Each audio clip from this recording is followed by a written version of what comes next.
Q&A. Karena setiap pertanyaan selalu ada jawaban.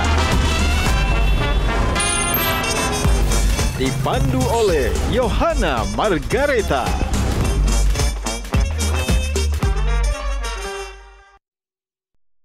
Dipersembahkan oleh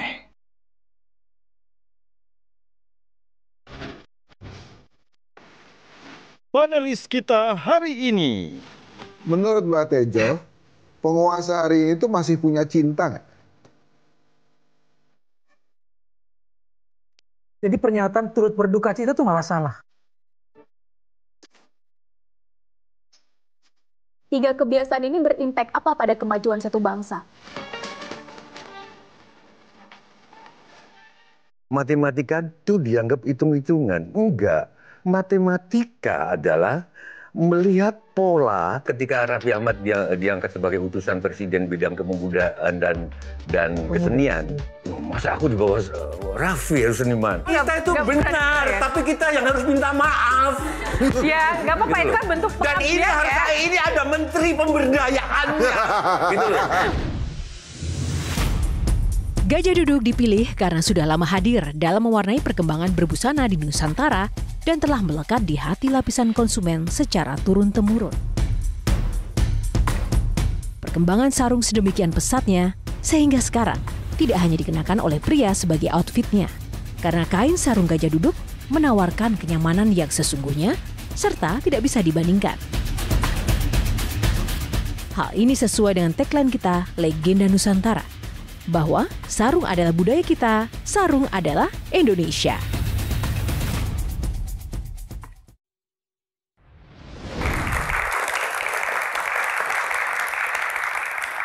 Halo, selamat malam pemirsa, apa kabar? Berjumpa lagi bersama saya Yohana Margareta dalam program paling spesial Metro TV Q&A, karena setiap pertanyaan selalu ada jawaban. Terima kasih kepada pemirsa dan tak lupa tepuk tangan untuk para penonton mahasiswa dari Jakarta yang sudah ada di sini. Terima kasih. Nah, selain pemirsa yang istimewa dan juga para mahasiswa yang istimewa yang ada di sini, bintang tamu Q&A malam ini tak kalah spesial. Sosok ini sulit dijabarkan dengan kata-kata. Ia adalah sosok bujangga, seniman tanah air dengan gaya nyentrik dan nyelenehnya yang menjadi ciri khasnya tersendiri. Ia memiliki segudang talenta yang gak main-main. Jadi penulis, wartawan, aktor, dalang, orator, hingga konten creator. Nah, siapakah sosok ini? Berikut cuplikannya untuk Anda. Seniman, aktor, budayawan, dalang, sastrawan, pelukis, dan penyanyi. Itulah talenta-talenta yang dimiliki oleh sosok legenda Sujiwo Tejo. Sepanjang karirnya, sosok yang akrab dipanggil Mbah Tejo ini pernah menjadi wartawan di Harian Kompas selama 8 tahun. Pernah berkuliah di universitas ternama di Bandung. Siapa sangka seniman nyentrik ini mengambil jurusan matematika dan teknik sipil. Selain kepiawaiannya di dunia seni dan budaya, sosok Sujiwo Tejo juga kerap kali menyampaikan aspirasi-aspirasinya dengan lantang tanpa pandang bulu. Meskipun kritis, Sujiwo Tejo juga sosok yang romantis, mampu menciptakan banyak sastra cinta nan puitis. Inilah mantra cinta Sujiwo Tejo. Nah, langsung saja kita akan sambut seniman kita pada malam hari ini, Sujiwo Tejo. Lebih keras lagi, Mbak Tejo. Mbak Tejo, enggak. Kali ini tugasnya nggak di situ. Di sini Mbak Tejo, nanti akan duduknya di situ. Oh. Tapi Mbak Tejo mau pilih di situ atau di sana? Tapi kan biasanya kan kita punya pilihan untuk duduk di kursi mana? Ya, saya kan belum menyuap mereka untuk saya duduk di sini. Tepuk tangan. Silakan Mbak Tejo. Apa kabar Mbak Tejo? Mbak Tejo lagi sibuk apa selain jadi panelis Q&A? Biasanya kesibukannya jadi panelis Q&A ya nggak sih? Iya. Lagi sibuk bikin pagar. Oh, lagi sibuk bikin pagar ya? Lancar ya, semoga lancar ya? Lancar, memagari diri sendiri. Oh, memagari diri sendiri. Supaya tidak selalu ingat daratan tapi lupa lautan. Gitu. Waduh, ini spesial sekali karena kita ingin mengulik-ulik sosok Mbah Tejo. Tapi sebelum duduk di sana ada syaratnya dulu, jawab pertanyaannya singkat. Dalang atau wartawan? Dalang. Sudah tidak tertarik jadi wartawan, kenapa Mbah? Karena di dalam kedalangan itu ada kewartawanan, ada nyanyian. Kan dalang memberitakan tentang rahwana, ada pacaran, ada tata negara, ada seorang dalang nggak mungkin jadi dalang kalau nggak bisa ngelukis karena dia juga harus menjelaskan bentuk wayang berdasarkan lukisan. Tidak mandi atau tidak tidur? Tidak mandi. Mencintai atau dicintai? Mencintai. Karena dengan mencintai kita akan dicintai itu ada dalam serat Kalimat Soto. Barang siapa ingin dicintai, mencintailah. Barang siapa ingin pandai, mengajarlah, bukan belajarlah. Sastra atau matematika? Cepat, Mbah. Dua-duanya. Dua-duanya, ya udah, nggak usah dijelasin kalau dua-duanya ya. Budayawan atau buayawan? Buayawan kayak kata Farhan. Karena dengan buaya kita mencaplok semuanya. Oke, silakan duduk Mbah Tejo. Oke, thank you. Mbah Tejo di sini. Mbah Tejo di sini bintang tamu dong. Aku nyuap mereka untuk dapat kursi ini. Tapi kan saya yang menunjuk langsung Mbah Tejo harus duduk di situ ya. Kecuali ada itu. Okay. Weh, ada penunjukan langsung ya. Oke. Mbah Tejo, yang paling bikin saya penasaran tentang sosok Sujiwo Tejo itu memang agak unik, nyentrik. Tidak hanya budayawan, tapi juga Mbah Tejo ini kritis untuk hal-hal yang berbau politik. Memangnya memang passionnya di situ atau ada misi-misi khusus? Aku 5 tahun digembleng pendidikan matematika. Karena? Orang yang salah, matematika itu dianggap hitung-hitungan. Enggak. Matematika adalah melihat pola dari segala sesuatu di alam raya ini yang menurut awam tidak terpola. Nah, karena itu aku kritis. Oh, karena itu kritis. Karena sekali, dan matematika itu about kesepakatan. Salah kaprah adalah, kamu itu hidup tidak sepasti matematika. Ini salah didik. Matematika nggak pasti. Matematika tergantung kesepakatan. Sekali kita sepakat dengan sistem persepuluhan, maka 1 tambah 1 sama dengan 2. Tapi sistem biner yang 1010, 1 tambah 1 0. Sekali kita sepakat sama Pancasila, maka orang yang dikawal kecuali presiden dan wakil presiden di jalan raya itu nggak Pancasila. Karena masa kita memilih orang yang pada akhirnya di jalan raya menyisihkan kita. Yang kita pilih, kita coblos di jalan kita disisihkan. Apa itu? Nah, ini belum apa-apa udah panas ya. Oke, box nomor berapa yang pertama Mbah Tejo? 6. Box nomor 6 kita buka. Angka setan. Angka setan, Yeah. Waduh. Kita buka box nomor 6. Dalang Edan. Di awal sih Mbah Tejo sudah menyampaikan suka jadi dalang daripada wartawan. Tapi sejak kapan Bang Mbah Tejo punya cita-cita menjadi dalang? Padahal kan Mbah Tejo kan backgroundnya kan dari ITB Teknik Sipil Mbah Tejo. Dan matematika. Dan matematika juga. Enggak, karena mungkin dosa sama orang tua saya. Kenapa? Kita 5 bersaudara. Saya digadang-gadang jadi dalang sejak anak-anak. Jadi bapakku itu dalang. Jadi dulu belum ada telepon. Jangan ngebaikin kayak sekarang. Kalau ada mau latihan itu, saya yang naik sepeda. Keliling. Mangke diaturi latihan. Nanti malam ada latihan. Nanti aku yang gelarin tikarnya. Tapi anak teman-teman saya waktu itu pada main gitar. Wah. Don't go changing. Nah, gitarnya itu kalau main pingpong itu Antonius lives 5-4. Saya minder dan saya malu punya bapak dalang. Kenapa? Saya punyanya gamelan, tapi mereka bisa gitar teman-temanku itu. Ada yang terus sekolahnya di Malang, kan saya di Situbondo. Sekolahnya di Surabaya, kalau liburan datang nyanyinya jazz. Malu, saya tinggalin. Ternyata begitu saya kuliah di Bandung, suatu hari teknik sipil itu banyak banget pekerjaannya. Tugasnya, gambar teknik. Malam-malam ada radio dari Kiara Condong, nyarin wayang.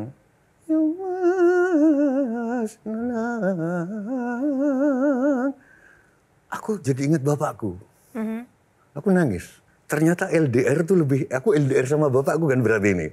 Dulu nggak kayak gitu. Nah sejak itu aku jatuh cinta balik lagi. Itu radio di Kiara Condong di Bandung. Jadi penggemar Persatuan Orang Jawa. Terus aku aktif di Persatuan Seni Tari Karawitan Jawa di ITB. UKM. Aku aktif di situ, aku jadi ketua pedalangannya. Dan aku mulai dalang itu posisi 83. Tapi mulai profesional di 94. Aku dalang di Bentara Budaya. Menjadi dalang itu kan bukan profesi yang ngetren untuk kemudian mendapatkan penghasilan atau cuan gitu ya. Tapi apa yang mendorong Mbah Tejo mau menekuni profesi itu? Kayak ada guilty feeling ke bapakku. Dulu aku sempat nyetel musik rock, aku lupa namanya zamannya itu loh. I have often told you stories, Soldier of Fortune dulu. Aku setel dimatiin sama bapak. Aku kejar, aku ke dapur, aku kejar pakai pisau. Kita orang Madura. Kalau nggak ada ibu udah mati bapakku. Sorry, saya jangan ditiru. Ibu nggak ini aku. Bapak habis itu minggat. Maksudku kenapa aku nggak boleh nyetel musik ini? Kenapa aku harus nyetel gamelan? Aku malu sama teman-temanku dengan gamelan. Nah mungkin itu. Jadi aku kayak salah, nggak tahu mau ada yang nonton atau enggak. Tahun 96 saya dapat wayangan di Ancol. Begitu malamnya mau pergi wayangan, dapat berita dari Situbondo. Aku ingat betul, 96 kalau nggak salah. Bapak meninggal. Pesan Bapak terakhir apa? Aku harus menginikan wayang. Ketika dia dengar di ITB, bahwa di ITB aku mengirimkan wayang, Bapak seneng. Oh, Bapak seneng banget. Makanya ketika Bapak terdengar Bapak meninggal, Johanna, ini aku pulang atau enggak? Kalau aku pulang berarti aku membatalkan wayangan di Ancol. Akhirnya aku putuskan, aku enggak pulang. Karena menurut Bapak, dalang itu matinya di tempat pentas. Enggak merasa malu perkawinan dijaga oleh undang-undang. Enggak merasa malu perkawinan dijaga oleh peraturan gubernur.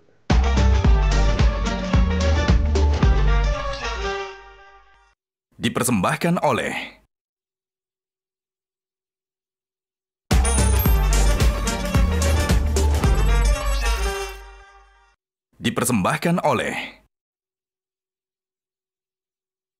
Bumi konjang kanjeng langit kelap-kelap.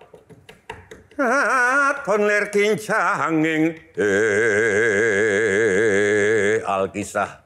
Inilah hari yang ditunggu-tunggu dalam Perang Baratayuda, yaitu hari ke-17.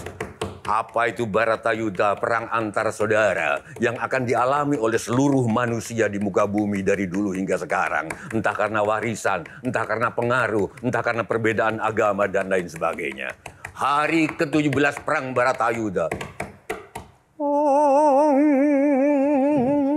Kresna menjadi kusirnya sang Arjuna. Arjuna, aku hentikan kereta bukan karena kamu takut menghadapi kakak kandungmu yang kini jadi pahlawannya musuh. Tapi kakakmu sudah turun, segeralah turun, menyembahlah kamu. Menyembah. Arjuna menyembah. Sama Akorno, aduh adekku, kita sama-sama anak dari Kanjeng Ibu Kunti. Ya. Tapi aku tidak bisa berpihak ke Pandawa karena yang merawatku dan membesarkanku adalah Kurawa. Ibu dalam pengertianku bukan perempuan yang melahirkan, tapi perempuan yang merawat dan membesarkanku. Aku dibesarkan oleh Kurawa. Berdirilah adikku, berdirilah. Ayo, kita berhadapan lelaki sama lelaki. Kita bikin Ibu Dewi Kunti bangga melihat anak-anaknya menjadi kesatria dan kesatria. Akhirnya perang. Oh, Arjuna. Kata Kresna, kita tidak usah menambah-nambah waktu lagi. Makin banyak korban nanti. Lepaskan panah pamungkasmu, Pasupati. Arjuna, lepaskan. Kamu ingin menjadi raja. Menjadi raja itu langkah kesekian. Tapi orang tidak akan pernah menjadi langkah ke-1000 kalau nggak ada langkah pertama. Langkah pertama, panahlah kakakmu. Baru kau akan bisa berikutnya, langkah berikutnya sampai menjadi raja. Terima kasih. Yeah. Oke, baik, kali ini tidak sendiri Mbah Tejo. Ada rekan sejawat sahabat Mbah Tejo di Q&A. Ada Bang Henry Satrio, tepuk tangan Bang Henry. Shirley Anavita. Halo Mbak. Kang Maman.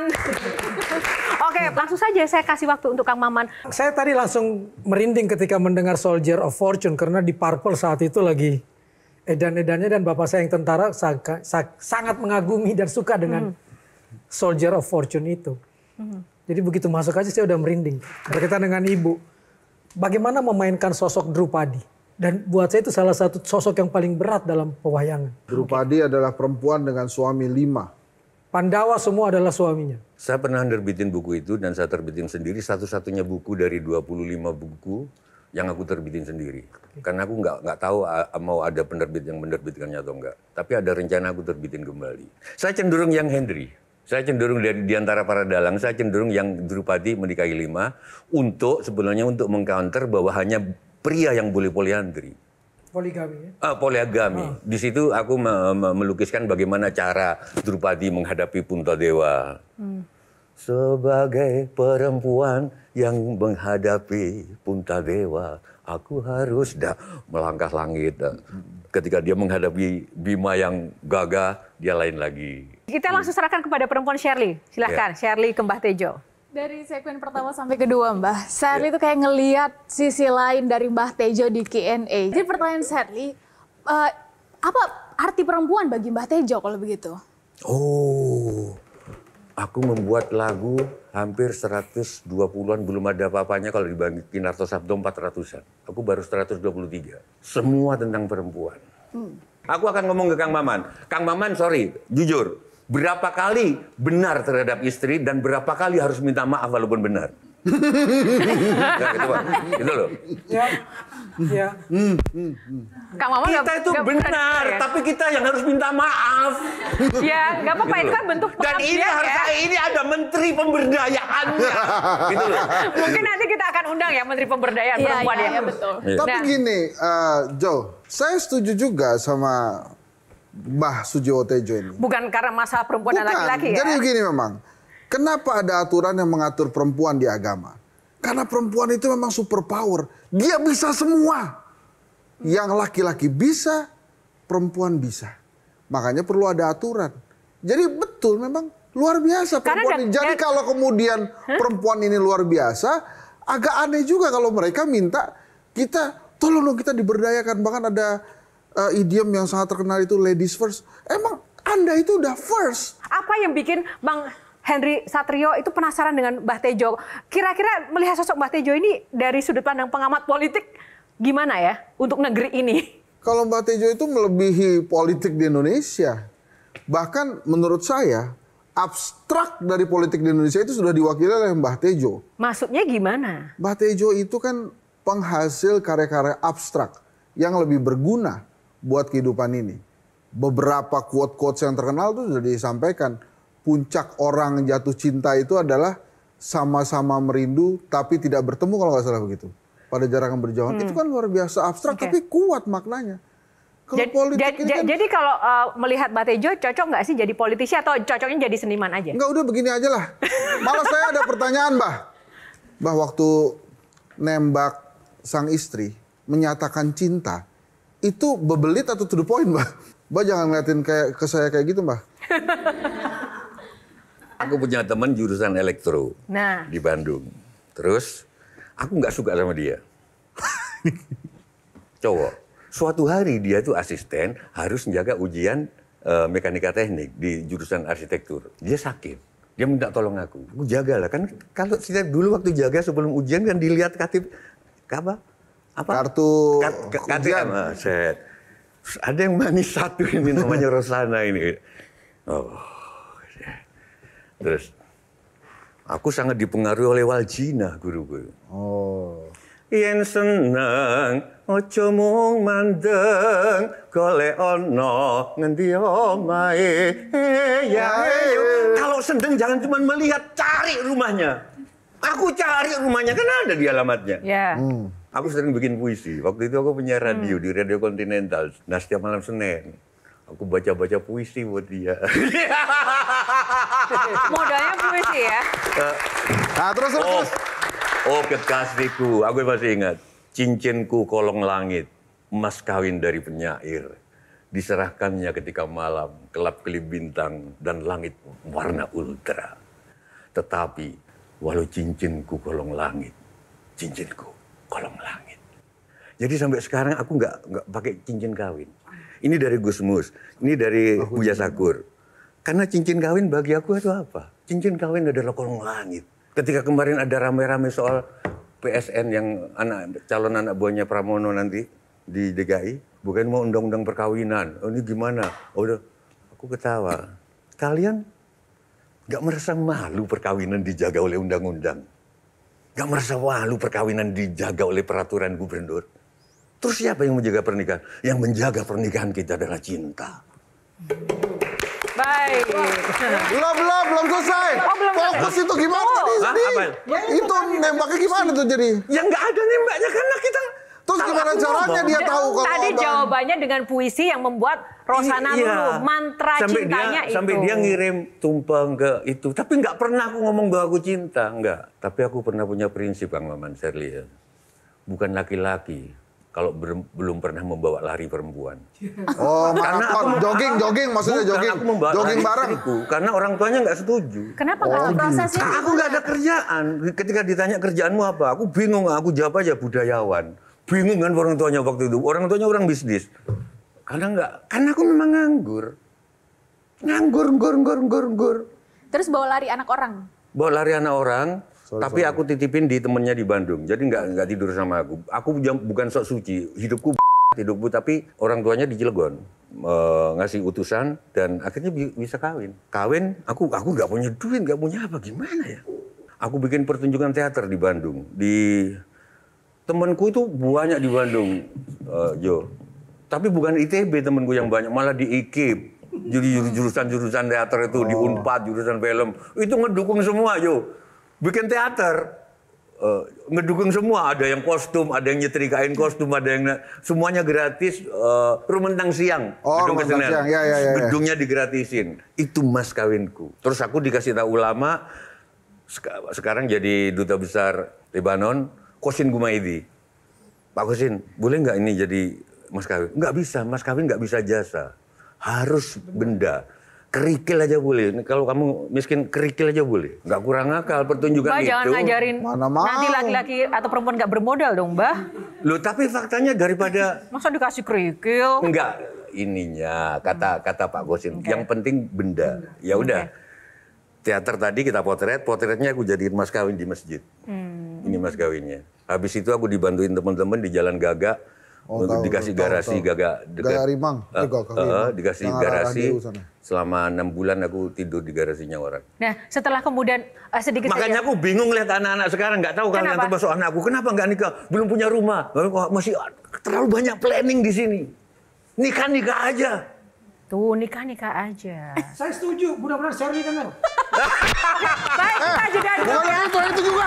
Ketika Raffi Ahmad diangkat sebagai utusan presiden bidang kepemudaan dan kesenian, masa aku di bawah Raffi harus seniman.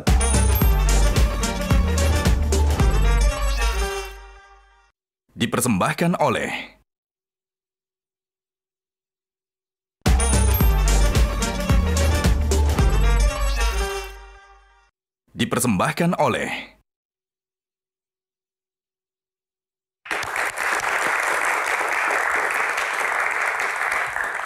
Masih bersama seniman kita yang luar biasa, Sujiwo Tejo. Mbah Tejo, tadi di awal sudah banyak sekali perdebatan. Tapi semuanya kenapa ya fokusnya kepada laki-laki dan perempuan? Ya nggak apa-apa, karena Mbah Tejo adalah boleh dibilang presiden cinta ya. Selalu bicara tentang cinta. Makna cinta bagi Mbah Tejo memangnya apa? Karena aku selalu terngiang-ngiang round and round di kepalaku sajaknya Jalaluddin Rumi. Tak ada yang kau ketahui tentang cinta, kecuali hanya namanya. Terus Afrizal Malna, salah satu kutipannya yang sangat bagi aku menggetarkan sampai sekarang. Cinta adalah seluruh keherananku pada manusia. Jadi kalau orang sudah punya cinta, itu nggak bisa dijelaskan memang. Itu yang membuat kenapa kita harus ngomongin cinta. Baik kepada negara, dia bisa nyerahin nyawa, saya sering melihat orang yang sudah dikena suaminya kecokok narkoba, tapi perempuannya masih histeris membelanya. Itulah cinta. Ada yang suaminya jorok, makanya saya tertarik membaca bukunya Ainun Habibi, Pak Habibie oleh Tuti Aditama, mantan wartawan TVRI itu. Habibie itu kalau makan selalu cemong. Cemong, kenapa? Ditanya sama Bu Habibie bilang, no problem, he is my lovely little boy. Dengan cemong itu dia malah menjatuh cinta gitu loh. Udah 3 tahun lebih ini istriku minta ini dicukur karena dia jijik ngeliat ini. Istriku ini jijik ngeliat aku. Ini mudah-mudahan nonton nanti siarannya. Karena kumuh gitu loh. Kenapa nggak mau berkorban potong? Enggak, tapi tetap dia sama aku. Itu nggak bisa dijelaskan kecuali dengan penjelasan cinta. Bertanya. Tunggu, kita buka box dulu Mbak Tejo. Penasaran saya.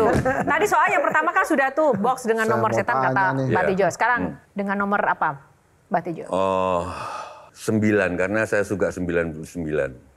Kenapa? Asmaul Husna. Asmaul Husna. Saya Oke. setiap pagi itu senam yoga sebentar ya. Ini aja ditekuk lidah ya gini. Al-Qudus, Al-Maliku, Ar-Rahman, Ar-Rahim sampai 9. Jadi di sini tapi lidahmu ditekuk rasain enak. Tapi set. Itu 99 kali. Maka nomor 9. Nomor 9 kita buka. Keren.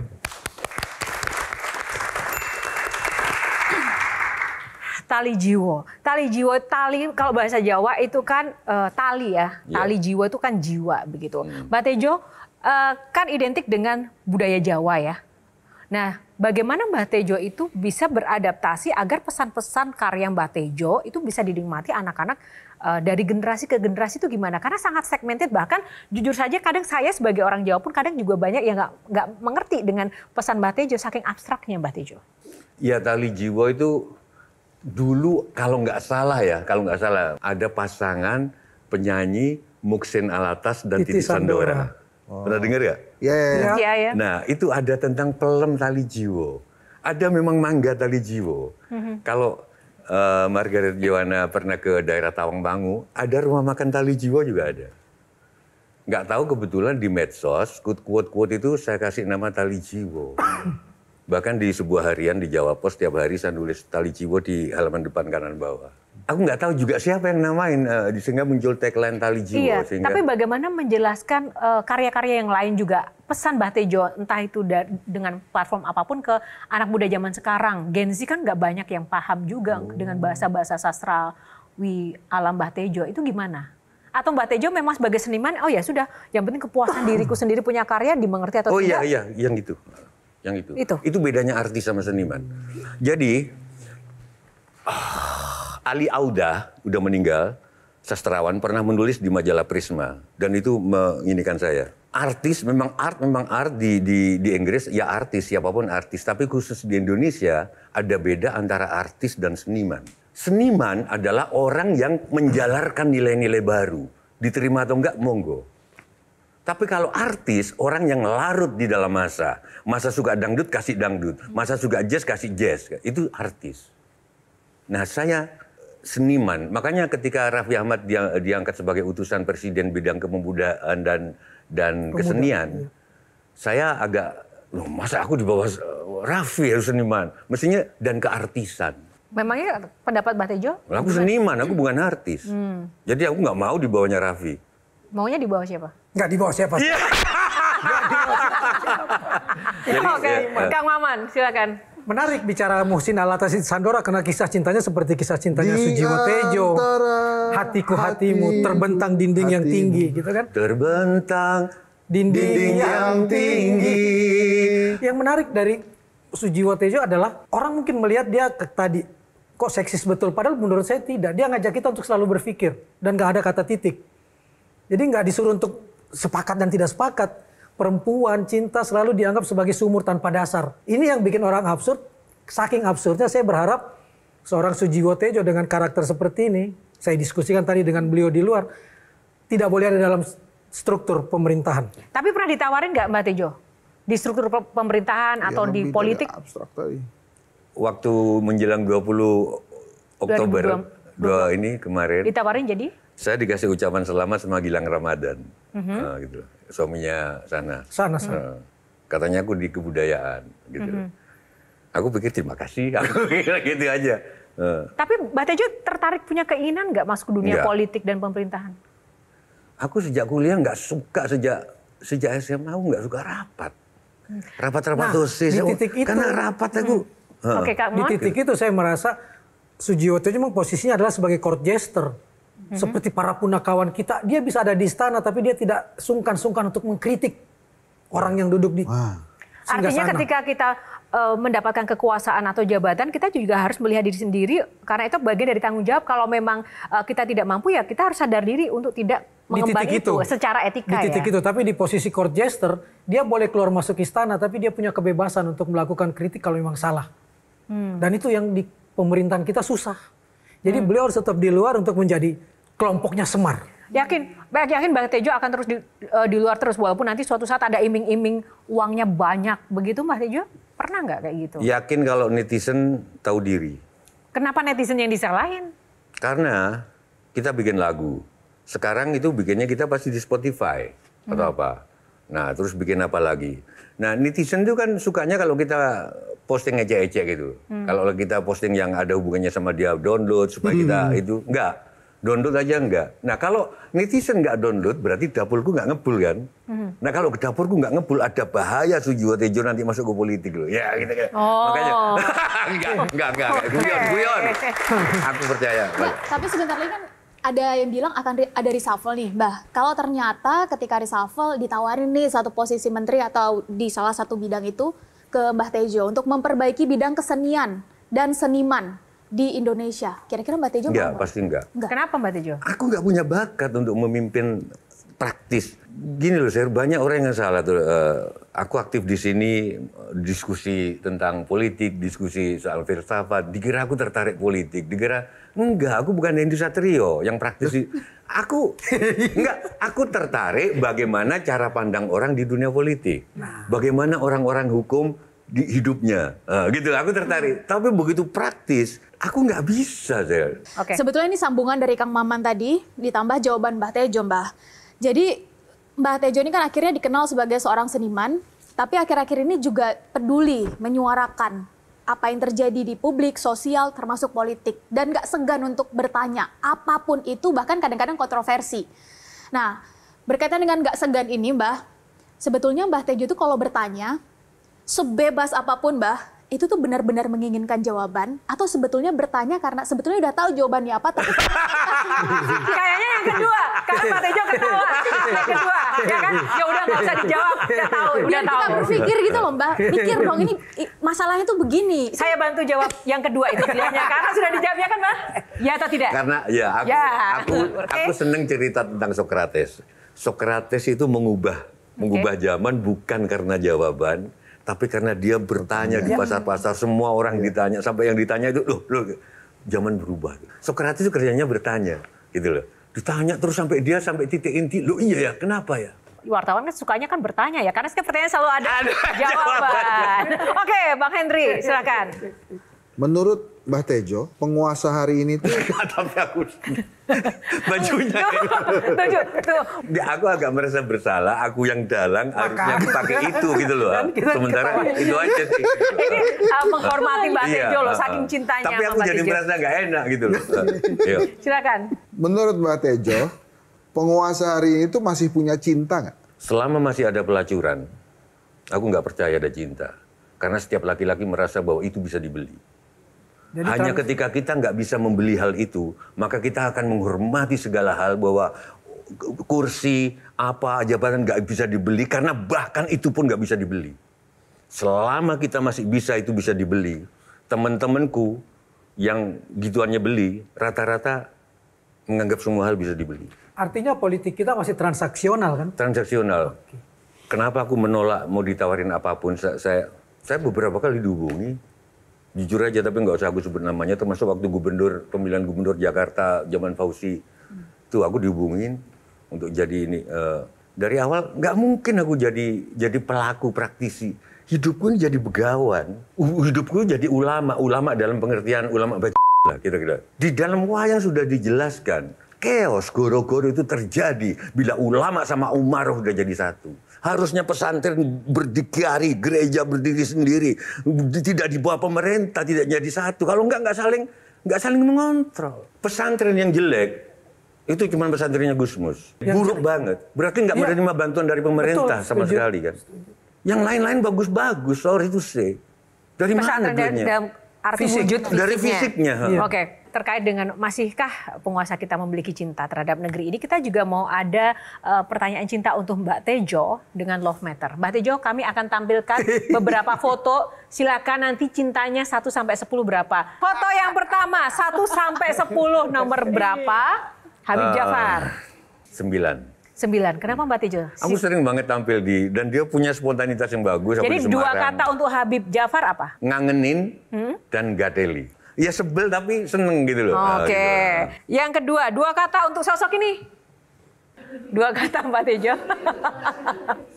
Bukan Habib. Kayak judul sebuah lagu, Benci Tapi Rindu. Apa yang dibenci dari Bahlil, apa yang dirindukan? Yang aku benci adalah kok bisa kayak cek naik cepet naik investasi ketuamu Golkar kok cepat gitu, prosesnya kok cepet banget. Yang gitu. Dirindukan? Yang dibenci. Yang dirindukan adalah bahasanya sering ngaco. Oke. Ini 7. 7, Bahlil 7 ya. Oke, foto yang ketiga. 1 sampai 10 berapa dulu? Tadinya 7. Tapi karena dia lebih lantang soal pagar laut, jadi 8. Oh, jadi 8. Yeah. 2 kata. Lucu dan menggelikan. Oke, baiklah. Next. 1 sampai 10? Gimana nih? 1 sampai 10. Sikat mah. Masalahnya beliau datang ke aku mantu, beliau nikah, datang. anaknya datang. Ya. Sama Bu Iriana. Gak apa-apa, 1 sampai 10. Orang macam apa ini yang didatangi mantunya terus sekarang ngeritik? Menurut kamu, ini Mbak artis Tejo, dulu. ini love matter bukan kritik. 7. Ya. 2 kata. Gregeten, paham. Nah, gitu. Gregetan dan paham. Yeah. Gemes dan paham. Yeah. Oke. Selanjutnya, masih ada 1 lagi Mbak Tejo. Next nih, 1 sampai 10. Asal tabah dan tidak direcoki pengelilingnya, 9,5. 9,5. 2 kata tentang beliau. Tabah, lugu. Kenapa lugu? Kata-kata yang lebih kejam yaitu blow on kan. Lugu itu sedikit di atas blow on gitu. Karena gampang banget dibohong. Karena di balik ucapan duka cita adalah pemberhalaan pada dunia.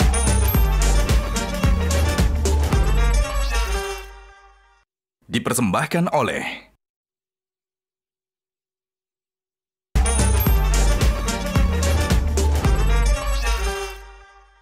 Terima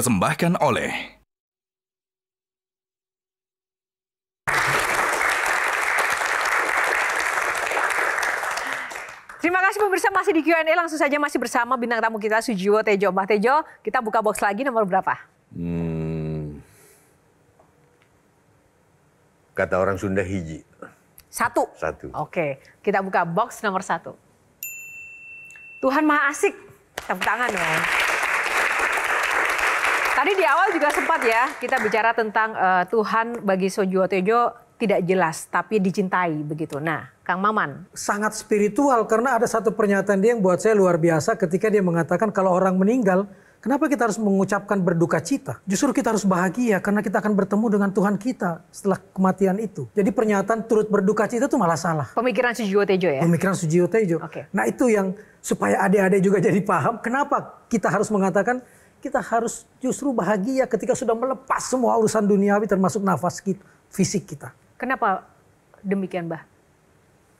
Ya, kita kadang-kadang melakukan sesuatu itu tidak pada dasarnya gitu loh. Pemberantasan korupsi mestinya dasarnya dari itu. Kalau ada orang meninggal, jangan diucapin duka cita. Karena di balik ucapan duka cita adalah pemberhalaan pada dunia. Bahwa dunia ini segala sesuatu. Sehingga kalau mati harus ditangisi. Karena dunia segala sesuatu, maka hidup harus jor-joran. Kaitan dengan korupsi tadi? Kaitannya, kalau setiap orang nanti cuma mengucapkan innalillahi wa inna ilaihi roji'un, yang tidak ada urusan sama duka cita, itu artinya dari Tuhan kembali ke Tuhan. Hidup jadi enteng, nggak punya juga nggak, memang jatahnya 30 juta, sebulannya 30, nggak usah nyari 30 sama korup. Hidup sementara, yang sana. Tapi sudah terlanjur digembar-gemborkan narasi kita, kekejaman naratif, selamat ikut berduka cita, berduka. Orang menganggap dunia ini segala sesuatu. Dan sorry Kang Maman, sebetulnya bukan pemikiranku sendiri. Karena aku kebudayaan, jadi ambil dari kebudayaan. Orang Batak nyanyi-nyanyi, orang Toraja nari. Orang Jawa itu dulu nggak ada tradisi pakai hitam-hitam, nggak tahu dari mana itu.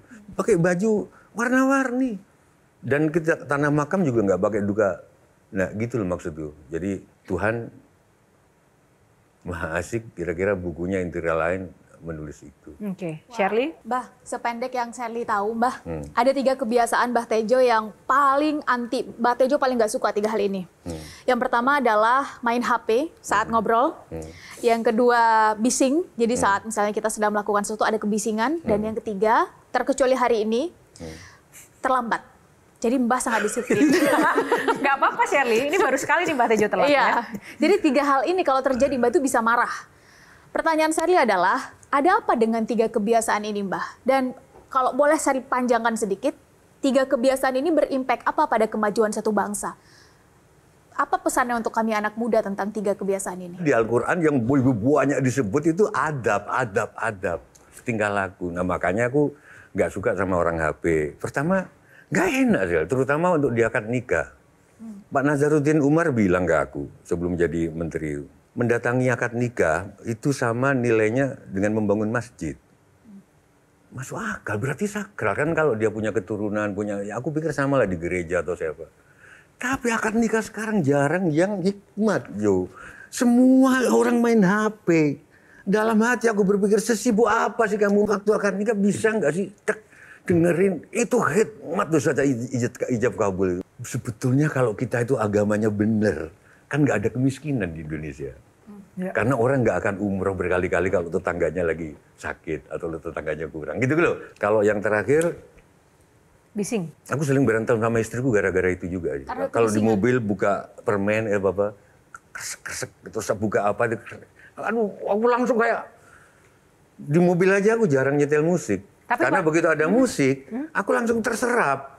Enaknya jadi orang awam itu kan enak. Wah, aku begitu dengar musik nggak bisa jadi orang awam. Aku aduh bagus banget bassnya, kok ke situ ya, mestinya ke sana. Aduh pecahnya suara, aduh gila. Aku bisa nabrak. Aku setiap kali dengar musik aku menganalisa. Apa sih yang paling meresahkan Mbak Tejo, Sujiwo Tejo dengan situasi perkembangan zaman sekarang tuh apa? Cinta. Kenapa? Kenapa cinta ini dipersalahkan Mbak Tejo? Karena semakin nggak ada, yang ada adalah kalkulasi. Makanya aku selalu mengatakan pada anak-anakku yang udah nikah semua, kalau bapak bertanya kenapa kamu suka sama cowokmu atau cewekmu, kamu bisa menjawab. Karena dia begini, karena itu bukan cinta, itu kalkulasi. Cinta nggak ada karena. Nggak ada definisi. Oke. Tunggu tadi gue belum selesai itu tentang soal kalkulasi tadi. Saya dulu ya. Oke, langsung saja Kang Maman, silakan. Saya setuju soal hidup ini terlalu kalkulatif sifatnya, sehingga Mas Tejo pernah bilang yang paling betul-betul kita anggap kafir adalah ketika kita tidak yakin besok masih bisa makan. Berarti kita betul-betul tidak percaya akan janji Tuhan tentang hamparan rezeki yang Dia sudah siapkan. Betul. Yeah. Nah, sejak itu sebetulnya ada istilah tali jiwo.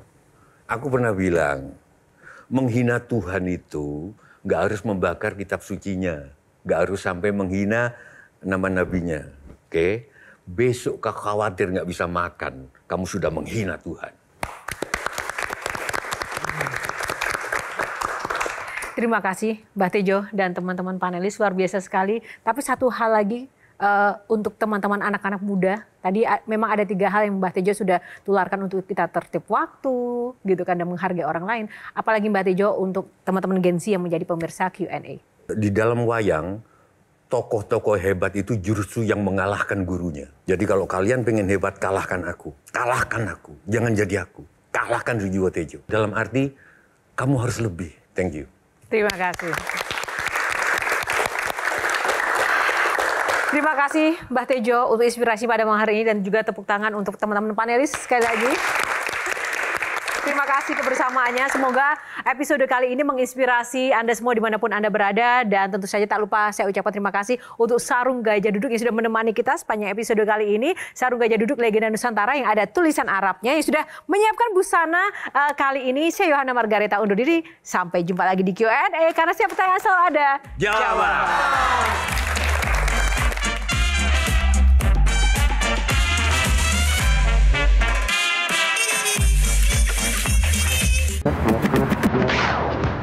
Q&A, karena setiap pertanyaan selalu ada jawaban. Dipandu oleh Yohana Margareta.